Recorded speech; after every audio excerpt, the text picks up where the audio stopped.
how the brain changes and grows new connections. Tonight, we are going to explore one of the most remarkable abilities of the human brain, the ability to change. Even while you are resting, your brain is not silent, motionless object. It is an active, living network. It is constantly adjusting itself in response to what you experience, what you practice, what you remember, and even what you choose to pay attention to. This capacity for change is called neuroplasticity. The word may sound technical, but the idea behind it is simple. Your brain is shaped by experience. Every conversation, every new skill, every mistake, every repeated thought, and every night of sleep can influence the way different parts of your brain communicate. Tonight, you do not need to memorize anything. You do not need to concentrate intensely. You can simply listen. Allow the brain and the ideas to arrive slowly, like gentle waves reaching the shore. And as we explore how the brain changes, you may also begin to appreciate something comforting. You are not exactly the same person you were yesterday. Your experiences have already changed you. And quietly, gradually, your brain is still changing now. For a long time, people imagined the adult brain as something permanent. The brain developed during childhood, reached its final form, and then remained mostly unchanged. According to that older view, adults could learn new facts or develop new habits, but the basic structure of the brain was believed to be fixed. Modern neuroscience has shown us a much more interesting picture. The brain is organized, but it is not frozen. It has specialized regions. Certain areas are especially important for vision, movement, language, taste, memory, emotion, decision making, and many other functions. Yet the activity and connection within these regions can change. Some connections become stronger, some become weaker, and some new connections may form. Other connections may be removed, and when circumstances demand it, networks of the brain regions can adjust the way they work together. This ability to reorganize structure, function, or connectivity is what neuroscientists mean by neuroplasticity. Plasticity is especially powerful during childhood.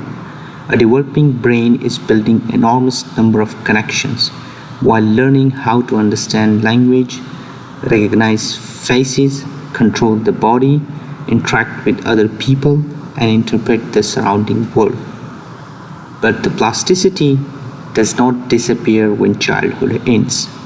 The adult brain continues to change through learning, repetition, attention, sensory experiences, and recovery from injury.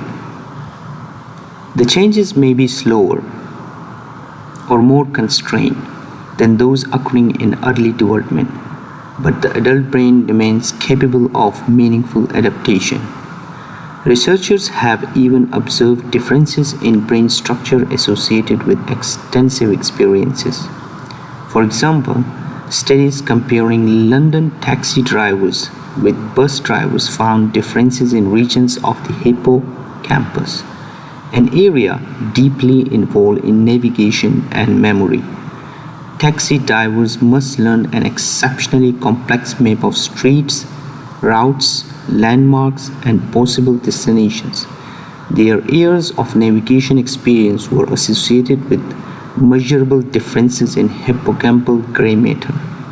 This does not mean that every new fact dramatically reshapes the brain. Most changes are subtle, but together, repeated small changes can become significant. The brain you have after years of playing an instrument is not organized in precisely the same way as the brain you had before learning. The brain you have after speaking a second language for many years is not responding to sound in exactly the same way as it once did. The brain you have after practicing a difficult physical movement thousands of times has become more efficient at producing that movement. Experience leave traces. Sometimes those traces become memories, sometimes they become skills, and sometimes they become habits. Sometimes even they become automatic ways of thinking, feeling, or reacting. To understand how neuroplasticity works, imagine the brain as an enormous living forest. Instead of trees, this forest contains nerve cells called neurons. A human brain contains many billions of neurons, along with an even larger population of supporting cells known as glial cells. A neuron can receive information, process it, and pass signals to other cells. Many neurons have branching structures called dendrites. These branches receive incoming signals. The neuron also has an axon, which carries signals away toward other neurons, muscles, or glands. Neurons usually do not attach one another directly. Between them are tiny communication points called synapses. At many synapses, an electric signal reaches the end of one neuron and triggers the release of chemical messengers called neurotransmitters. These neurotransmitters cross a microscopic gap and interact with the receptor on the next cell. The receiving cell may then become more likely or less likely to produce its own electrical signal. A signal neuron may communicate with thousands of other neurons. So rather than imagining the brain as a collection of isolated wires, imagine an immense conversation. Billions of cells are continuously sending, receiving, combining, and interpreting signals. Your thoughts and memories are not stored inside one tiny box. They emerge from patterns of activity distributed across networks. When you remember a familiar person, different brain regions may contribute information about the person's face, voice, name, emotional importance, and the experiences you share. The memory feels unified because these different forms of information can be brought together. Neuroplasticity changes the way such networks communicate. One of its important forms is synaptic plasticity. Synaptic plasticity means that communication across a synapse can become stronger or weaker depending on patterns of activity and experience. When particular neurons are repeatedly active together, the connection between them may become more effective. The sending neuron may release neurotransmitter more efficiently. The receiving neuron may aid or modify receptors. The shape or size of the synapse may change. Internal signaling pathways may activate genes and proteins that help stabilize the change. Through these processes, yesterday's activity can influence tomorrow's response. A simplified phrase often associated with this idea is neurons that fire together wire together. The phrase is useful, although real biology is more complicated. Timing matters, the strength of activity matters, the chemical environment matters. Attention, motivation, reward, stress, and sleep can all influence whether a connection is strengthened, weakened, or left unchanged. The brain does not strengthen every active connection indiscriminately. If it did, its network could become unstable and overloaded. Instead, the brain also uses balancing processes. Connections that are rarely useful may weaken. Some connections are pruned away. Neural activity can be adjusted to prevent networks from becoming either too excitable or too quiet. Plasticity is therefore not simple growth. It is editing. It is strengthening and weakening. building and removing, increasing and decreasing. The brain learns not only by preserving useful patterns, but also by reducing patterns that are no longer helpful. Think about the first time someone tries to ride a bicycle. At the beginning, nearly every movement requires attention. The rider thinks about the handlebars, the position of the feet, the pressure on the pedals, the balance of the body, the direction of the movement, the possibility of the falling. The brain is receiving visual information, signals from the inner ear, sensations from the muscles and joints, and feedback from every small conversation. At first, the movements may be slow and awkward. With practice, the nervous system begins to detect which patterns produce a stable result. Useful patterns are repeated. Mistakes generate new feedback. Gradually, the movement becomes smoother. Eventually, the rider no longer needs to consciously analyze every adjustment. The skill has become more automatic. This is neuroplasticity in daily life. Motor learning can alter activity within networks involving the motor cortex, cerebellum, basal ganglia, sensory systems, and other regions. Research in animals has shown that repeated motor learning can promote the formation and stabilization of the dendritic spines, small structures that often receive excitatory synaptic input. Some new spines remain after learning, potentially contributing to the long-term representation of the acquired skill. A similar principle applies when learning to play a musical instrument. At first, the fingers may feel uncoordinated. The eyes move between the music and the hands. The sounds arrive too early or too late. But every careful repetition provides information. The brain compares intention with outcome. It adjusts movement. It improves timing. It learns which sensory signals matter. After many hours of practice, sequences that once required intense concentration can unfold with surprising ease. The same general process occurs when learning vocabulary, practicing mathematics, recognizing the biological structures, using laboratory equipment, speaking in public, or learning the streets of a new city. Repeated experiences alters the probability that particular neural patterns will occur again. But repetition alone is not always enough. The quality of the practice matters. Imagine repeating a movement incorrectly 1,000 times. The brain may become very efficient at producing the incorrect movement. Plasticity does not automatically know which outcome you intended. It responds to the patterns that actually occur. This is why learning often requires feedback. Feedback allows the brain to compare what happened with what was desired. A teacher corrects pronunciation. A coach adjusts posture. A musical recording reveals that the rhythm is uneven. An experiment produces an unexpected result. A mistake can be valuable because it creates information. The nervous system uses prediction errors, the difference between what was expected and what actually occurred, to update future behavior.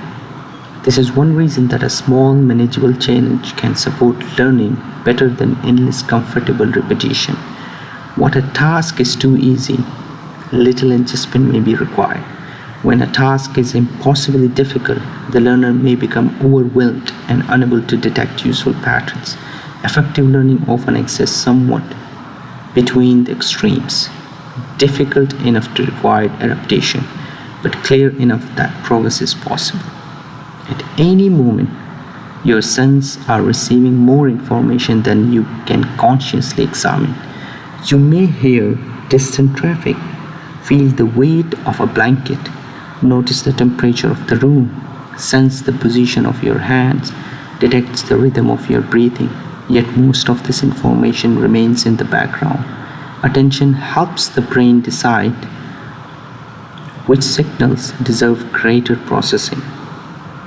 When you deliberately attend to something, neural systems involved in alertness, motivation, and decision making can influence how strongly that information is processed. Attention does not guarantee that something will be remembered, but it can create conditions that make learning more likely. This is why reading the same paragraph repeatedly while thinking about something else may produce a very little memory. The eyes move across the words, but the relevant networks are not being engaged deeply across enough. Meaning also matters. Information connected to an existing idea is often easier to remember than an isolated fact. Suppose you hear a random sequence of numbers. The sequence may disappear quickly, but if the same number represents a birthday, a laboratory concentration, an important date, or a familiar pattern, they become connected to knowledge already stored in the brain. The new memory gains additional pathways through which it can later be retrieved. Emotion can also influence plasticity. Experiences associated with strong emotion are often remembered differently from emotionally neural events. This does not mean that emotional memories are always accurate. A vivid memory can still contain mistakes. Emotion may strengthen the feeling of remembering without preserving every detail perfectly. The brain is not a video recorder. Memory is a reconstruction. Each time we remember, the brain rebuilds an experience from stored elements. The reconstruction can be influenced by later knowledge, present emotion, expectations, and contacts. In some circumstances, retrieving a memory can make it temporarily open to modification before it is stored again. This means that memory is both durable and flexible. It must preserve enough of the past to guide us, but it also maintains adaptable enough to incorporate new information. Now we arrive at the part of neuroplasticity most closely connected to this quiet moment: sleep. Sleep is not merely the absence of wakefulness. It is an organized biological state containing different stages, patterns of brain activity, changes in body function, and repeated cycles across the night. During non-rapid eye movement sleep, or NREM sleep, the brain passes through stages that include light sleep and deeper slow wave sleep. During rapid eye movement sleep, or REM sleep, the brain activity becomes more internally active. Vivid dreaming is common, and most skeletal muscles are temporarily inhibited. These stages do not simply switch the brain off. They create different conditions for processing information.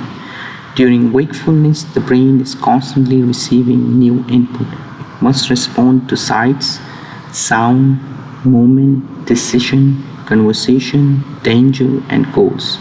New experiences alter synapses throughout the day, but the brain cannot strengthen every connection forever. It needs time to organize what has been learned.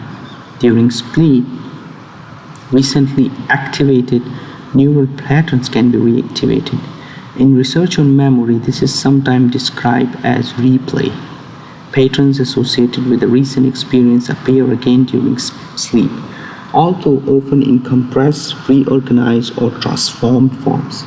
The hippocampus is especially important for the initial storage of many new episodic and spatial memories. During sleep, coordinated activity between the hippocampus and the areas of cerebral cortex appears to help stabilize and reorganize some of these memories. Slow oscillation, sleep spindles, and hippocampus sharp wave ripples can become precisely coordinating. Studies disrupting or manipulating this coordination indicate that the timing of this hippocampal cortical communication contributes to memory consolidation. You might imagine the hippocampus as a temporary organizer. During the day, it rapidly helps bind together the elements of an experience. During sleep, repeated communication with the cortex may help the brain develop a more stable and distributed representation. This does not mean that the hippocampus simply transfers a perfect file into permanent storage. Memories can be transferred. Specific details may weaken. General meaning may become clearer, separate experience may be connected. The brain may extract patterns or rules that were not obvious during the original events. This may be why sleeping after learning can sometimes improve performance even without additional practice. The brain has continued working with the information. Sleep also appears to help regulate overall synaptic strength. During waking experience, many synapses are strengthened. If this strengthening continued without limits, neural networks would become energetically expensive and less able to learn new information. One influential idea proposes that sleep helps reduce synaptic strength across the brain in a selective and organized way. Important connections may be preserved or stabilized, while weaker or less useful changes are reduced. This can improve the contrast between meaningful signals and background activity. Research measuring the markers of excitatory synaptic strength has found increases after motor training and decreases after subsequent sleep, supporting the idea that sleep can recalibrate synaptic networks rather than simply strengthening everything. Sleep may therefore perform two actions that initially sound contradictory. It can help preserve important learning and it can help weaken unnecessary activity, but these actions work together. A sculptor creates a shape not only by adding material, but by removing what does not belong. In a similar way, the sleeping brain may refine neural networks.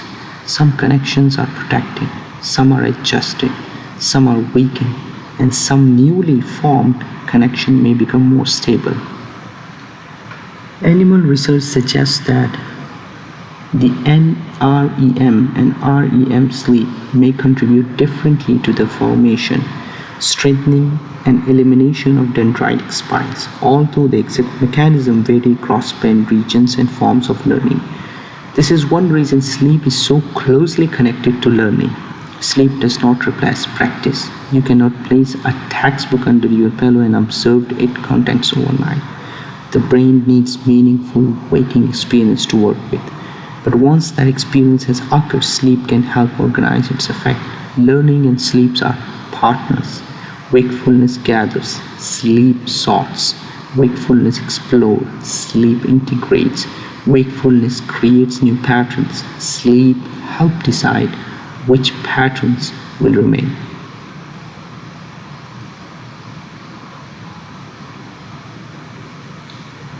Neuroplasticity is the brain's ability to adapt. It allows connection to strengthen or weaken. It supports learning, memory, skill development, habit formation, and parts of recovery after injury.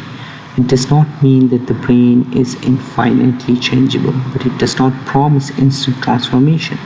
It means something quieter and perhaps more meaningful. Experience matters, attention matters, repetition matters, rest matters, sleep matters. The pathways used rapidly become easier to use again. The pathways neglected may become less dominant.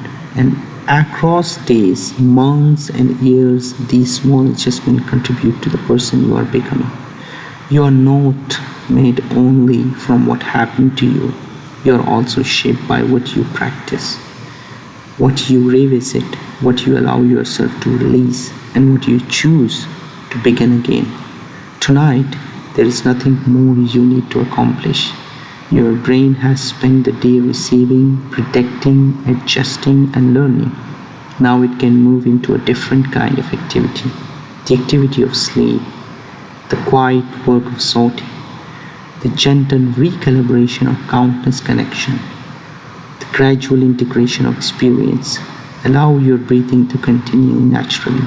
Allow the weight of your body to be supported. There is no need to follow every word now. The voice can move further into the background. The ideas can drift. Your attention can rest. And while you sleep, your brain will continue doing what it has done throughout your life, changing, adapting, learning, and preparing quietly for another day. Good night.